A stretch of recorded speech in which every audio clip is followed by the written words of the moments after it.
Hi everyone! In this video I am going to be doing a faceted diamond gem nail, and this time I'm going to use POLYGEL.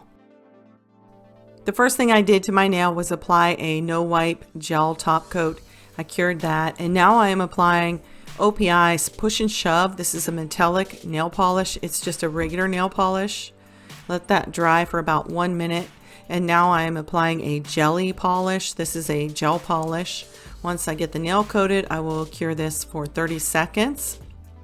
I'm not really fond of the color choice, the yellow, but once I started going with it, I just thought, well, I'm just gonna go with it, even though I'm not loving the yellow. And now I'm going to take Vetro's 272, and I'm going to use this and go around the perimeter of the nail. And it's easier to use this than putting on the little pieces of foil. And once I get that all the way around the nail, I will go ahead and cure that for 30 seconds. I applied a thin layer of a builder gel on top of my nail in the center so that I could apply a little bit of this glitter. This is a really pretty glitter and it sparkles and shines. We all love glitter. And then when I get that into place, I will cure it for about 1 minute. I chose to use Tone's Glass Polygel because it is very clear, and you want to have a polygel that has the best clarity. Not all of them are very clear looking, so you have to make sure you pick out one, and Tone's is one of those. Moira is another one too that's very clear. And now I'm just squeezing out the amount of polygel that I think I'm going to need for my nail and the size of diamond that I'm making. I mean, you can make any shape you want, but I am making the diamond. And I'm using my brush dipped in isopropyl alcohol, or you can use slip solution. I do have some slip, but a lot of times I just use the alcohol. And I'm going to shape this into a diamond shape. And I am using my template, the plastic over here, to make sure that I know how large to sculpt this diamond. And I'm really apologize that I was kind of out of frame there. Sometimes you just start doing your nails and then you look and then you're like, oh, I'm out of frame. So I apologize for that.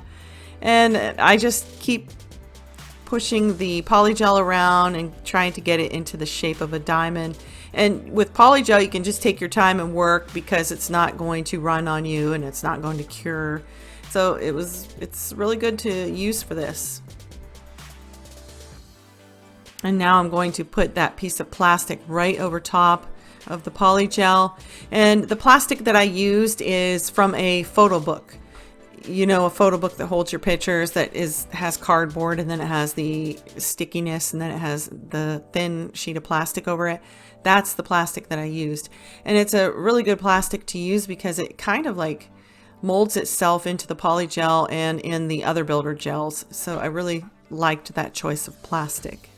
And now I'm just using my needle tool to smooth the plastic down into the polygel. And now I'm using a spatula to cut off the excess, to kind of cut and scrape it off. If you have a wet towelette over on your desk, you can kind of wet your spatula on it, and it helps so the spatula won't stick into the polygel. And now I'm back with the brush, just cleaning that up, wiping some of that off, and just taking my time. And here I am again, fixing the plastic and making sure it's down into that polygel. I had a little trouble with that little tip up here, so I am putting a little bit more polygel on there, pushing it up under that. But yeah, like I said, you could take all the time in the world to get this right, and that's good with polygel. That's not the case with regular builder gels or, you know, top coats. It's kind of running all over. I think that looks pretty good. I'm going to go ahead and cure that in my lamp for about 90 seconds. And now it's time to peel off the plastic, and this plastic peels off really easy and in one piece. So I was pretty impressed with the polygel. And look at that. It came off in one piece. There will be no tacky layer on this diamond wherever the plastic was, no tacky layer. Now, where I pushed the polygel up underneath on the sides, there will be some tackiness there, so you will have to clean that off.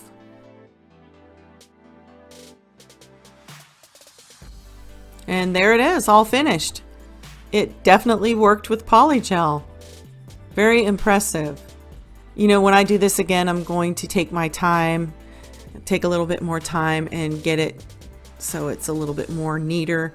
You know, I could have took my file and went around the edge and filed it a little bit and then just top coated the edge some, but you can't top coat this diamond faceted nail here because you're gonna take away all the shininess, all the cut stone look, and all those little lines in it, so you can't top coat it. But you could, like I said, file the edges, make them more straight, and just top coat ever so slightly around that edge where you filed it. But I think it looks pretty good for polygel. I mean, yeah, if you're not good with working with the builder gel since it moves and runs all over, I would definitely try the polygel, and I will be trying this again.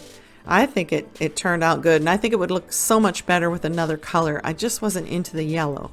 But that's it. Thank you all so much for watching. We'll see you in the next one. Bye.